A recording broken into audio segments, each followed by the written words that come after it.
कक्षा 11 सामान्य हिंदी के अंतर्गत एक धारा प्रवाहित हो रही है कई दिनों से कबीरदास की साखियों की। और आज हम लोग आगे फिर चल रहे हैं बच्चों। देखिए, आप लोग अच्छी तरह समझते हैं कि ये वीडियो जो मैं बनाता हूँ बहुत ही मेहनत से बनाता हूँ आप लोगों के लिए, कि जितना अधिक से अधिक परोस सकूँ ज्ञान आपको, आपका भला हो सके, ताकि आपको इस बात का अभाव न खटके कि विद्यालय नहीं खुला हुआ है तो हमको नहीं। विद्यालय से भी ज़्यादा अच्छी चीज़ें मैं आपको बताने का प्रयास कर रहा हूँ, देने का प्रयास कर रहा हूँ। आप लोगों से ये कहना है कि आप लोग ये जो मैं वीडियो बनाकर भेजता हूँ, ये यूट्यूब चैनल, यूट्यूब में जाइए और तनिष्क क्लासेज नाम का एक चैनल है, मेरा स्वयं का चैनल है वो, और उसमें explained by Ramshankar Singh, Tanishq classes, YouTube में Tanishq classes explained by Ramshankar Singh के नाम से इसको ढूंढ लीजिए। पूरे वीडियो आपको इसमें मिल जाएंगे। जो भी आपको ना आता हो ढूंढ ढूंढ कर पढ़ते रहिए। और साथ में ये मेरी अपील है आपसे कि इस चैनल को लाइक करें, शेयर करें और सब्सक्राइब करते रहें, ताकि ये चैनल दिनों दिन उत्तरोत्तर इसमें वृद्धि होती रहे। तो मेरे भी आत्मबल में एक प्रकार की वृद्धि होती चले, तो मैं आपको अधिक से अधिक देने का प्रयास करता रहूँगा। और आइए, आज हम लोग चल रहे हैं कबीरदास की साखी नंबर 15, यहीं से शुरुआत करने जा रहे हैं। देखिए कितनी सारगर्भित बातें भरी हुई हैं इन साखियों में। इनको आपको समझना है, इनको आपको देखना है। क्या कहना चाहते हैं कबीरदास साखी नंबर 15? पंख उड़ानी गगन को पिंड रहा परदेश, पानी पिया चंच बिया भूल गया यहू देश। प्रतीकात्मक शैली में लिखी गई ये साखी है। एक प्रतीक है सब ये। पंखी माने पक्षी उड़ानी, उड़ गया, कहाँ उड़ गया? गगन को माने आकाश में पक्षी उड़ गया। और पिंड माने शरीर जो है रहा परदेश में पड़ा रह गया। परदेश क्या है आप समझिए थोड़ा इसको। पंख तो प्रतीक है जीवात्मा का, मरणोपरांत की बात है। मरने के बाद क्या होता है? जो पंख माने पक्षी रूपी जीवात्मा उड़ गई, शरीर से जब निकल जाता है, जब जान निकल जाती है, आत्मा निकल जाती है, तो कहाँ चली जाती है? गगन को। गगन क्या है? गगन है योग साधना के बल से जब कुंडली जागृत होती है और शास्त्रार्थ चक्र में जब मनुष्य पहुंच जाता है, उसका ध्यान लग जाता है, कुंडली जागृत होने पर शास्त्रार्थ चक्र जो है यही है गगन। आत्मा जो है पहुंच जाती है सहस्त्रार्थ चक्र में योग साधना के माध्यम से, वही जैसे कुंडली के जागृत होने पर। तो पक्षी रूपी जीवात्मा उड़ करके सहस्त्रार्थ चक्र रूपी गगन में पहुंच गई।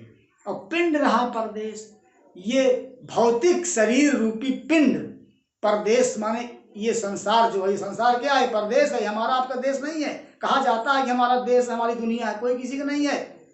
ये सब कहने की बातें हैं, क्योंकि एक जगह लिखा भी तो है कि ये सब बातें कह लेने के लिए, बाकी इनमें वास्तविकता कुछ नहीं है। कसमें वादे प्यार वफा सब बातें हैं, बातों की क्या, कोई नहीं है यहाँ किसी का, बातें हैं बातों का क्या। ये असली जगह नहीं है हमारी आपकी। ये तो परदेश में हम लोग आए हुए हैं, प्रवासी जीवन बिता रहे हैं। हमारा तो अड्डा कहीं दूसरी जगह है, वहाँ जाना है हमको। असली जगह हमारी वहाँ है, तो हम यात्रा पर हैं परदेश में। दुनिया एक परदेश है। तो मरने के बाद कबीरदास जी कहते हैं कि पक्षी रूपी जीवात्मा उड़ करके सहस्त्रार्थ चक्र रूपी गगन में पहुंच जाती है, और ये भौतिक शरीर जो है ये इस परदेश रूपी संसार में पड़ा रह जाता है। फिर आत्मा करती क्या है? पानी पिया चंच बिना, वो पानी माने पानी, पंजाबी भाषा का शब्द है पानी पीती है वो। चंच बिना माने, चंच माने चोंच, वो जीवात्मा रूपी पक्षी बिना चोंच के पानी पीती है। ये भी एक विडंबना है। जब चोंच नहीं होगी तो पानी पक्षी कैसे पिएगा? लेकिन वो जीवात्मा रूपी पक्षी जो है वो बगैर चोंच के पानी, चोंच माने इंद्री, चोंच रूपी इंद्रियों के बिना वो जो है पानी किस चीज का प्रतीक है? पानी भगवान की प्रेम का प्रतीक है। भगवान के प्रेम का, भगवान के वो भक्ति का पान करती है जीवात्मा बिना इंद्रियों के। अर्थात ये यहाँ पर वो है बच्चों, क्या कहते हैं, विरोधाभास अलंकार है। एक तरफ चोंच है भी नहीं, एक तरफ पानी भी पी रही है, तो ये विरोधाभास अलंकार है यहाँ पर, देखिएगा। तो वो जीवात्मा रूपी पक्षी बिना चोंच के राम के प्रेम रूपी रस का पान करती है, प्रेम रूपी पानी पीती है। पानी जो है प्रेम रूपी रस का प्रतीक है यहाँ पर। अब भूल गया यह देश, और वो जीवात्मा जो है इस देश को, इस संसार को फिर भूल जाती है। अर्थात जब जीवात्मा परमात्मा में विलीन हो जाती है तो उसको इस दुनिया से कोई संबंध उसका नहीं रह जाता है, वो परमात्मा में एकाकार हो जाता है उसका। तो एक बार फिर से कि पक्षी रूपी जीवात्मा उड़ करके सहस्त्रार चक्र रूपी आकाश में पहुंच जाती है, और ये भौतिक शरीर जो है इस संसार रूपी परदेश में उसी तरह पड़ा रह जाता है। फिर यह वह जीवात्मा बिना चोंच के राम प्रेम रूपी रस का पान करती है, और फिर इस संसार को, इस दुनिया को हमेशा के लिए भूल जाती है। फिर यहाँ पर उसका आवागमन नहीं होता है। ज्ञान मार्गी हैं, इसीलिए मोक्ष की बात करते हैं। ज्ञान मार्गियों के लिए कहा जाता है कि उनका जन्म नहीं लेना पड़ता, वो एक बार जन्म लेने के बाद उनकी मुक्ति हो जाती है। ये है पिंजर प्रेम प्रकाशिया अंतर भया उजास मुख कस्तूरी मय मही बाड़ी फूटी बास। पिंजर प्रेम प्रकाशिया अनुप्रास अलंकार है, इसमें लगातार आ रहा है। तो पिंजर प्रेम प्रकाशिया, पिंजर माने पिंजड़ा। पिंजड़ा क्या है? ये शरीर है। ये शरीर क्या है? ये एक प्रकार का पिंजड़ा है। ये भी सब प्रतीकात्मक भाषा है इसमें की। पिंजड़े के अंदर, पिंजड़े रूपी शरीर के अंदर प्रेम प्रकाशिया माने प्रेम प्रकाशित हो गया, प्रेम प्रकट हुआ, भगवान के प्रति प्रेम प्रकट हुआ। जब इस शरीर में भगवान के प्रति प्रेम प्रकाशित हुआ, प्रकट हुआ, तो अंतर भया उजास। अंतर माने अंदर, उजास हो गया, प्रकाश फैल गया। जब भगवान के प्रति प्रेम पैदा हुआ तो अंदर क्या है? उजास हो गया। उजास माने प्रकाश हो गया। अर्थात अंदर का जितना अज्ञान था, अंधकार था, वो सब मिट गया, और भगवान के प्रेम रूपी प्रकाश ने आलोकित कर दिया पूरे अंतस्थल को, शरीर के अंदर। दूसरे शब्दों में, जब मनुष्य को भगवान के प्रति प्रेम पैदा हो जाता है तो उसके मन के अंदर जितना अंधकार या अज्ञान रहता है वो सब समाप्त हो जाता है, और उसका मन और उसका जो है अंतरात्मा जो है वो प्रकाशित हो जाती है। मुख कस्तूरी मय मही। फिर जब भगवान के प्रति प्रेम हुआ, अंदर प्रकाश हो गया, अज्ञान नष्ट हो गया, तो मुंह से कस्तूरी की महमही माने महक आने लगती है। कस्तूरी आप लोग नाम तो सुने होंगे, देखे शायद न होंगे, हो सकता कोई देखे भी हो। कस्तूरी होती है एक हिरन के नाभि में होती है, हिरन के नाभि में होती है, बहुत सुगंध दिया करती है, और इतना सुगंध उसमें होता है कि हिरन के पास तो रहती है कस्तूरी, लेकिन वो महक जब आती है तो हिरन उस महक को ढूंढने के लिए पूरे जंगल में भागा करता है कि महक कहाँ से आ रही है। उसके पास जाता है, लेकिन जानता नहीं है कस्तूरी मेरे अंदर ही है, और दौड़ा करता है उसी महक के पीछे वो। तो वही हाल कस्तूरी है। कस्तूरी, जब ज्ञान, भगवान के प्रति प्रेम हुआ, अंदर प्रकाश हुआ, अज्ञान नष्ट हुआ, तो मुख से जो है कस्तूरी की महमही माने महक आने लगती है। अब बाड़ी फूटी वास, बाड़ी में जो बोलता है व्यक्ति, उसमें बास माने सुगंध, सुगंध फूटती है।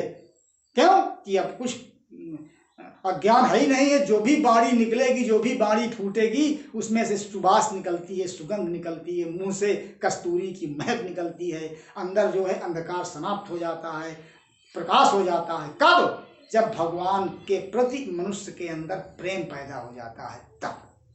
ये भी विरोधाभास इसमें भी है। ऊपर वो प्रतीकात्मक शैली में है ये, देखिएगा। नैना अंतर आव तू जब हो नैन झपेऊ, ना हो देखो और को ना कुछ देखन देव। कबीर दास जी अपने ईश्वर को नैनों के अंदर बुला रहे हैं। नैना माने आँखों के, अंतर माने अंदर। आव तू, तुम आ जाओ भगवान, भगवान तुम मेरी आँखों के अंदर आ जाओ।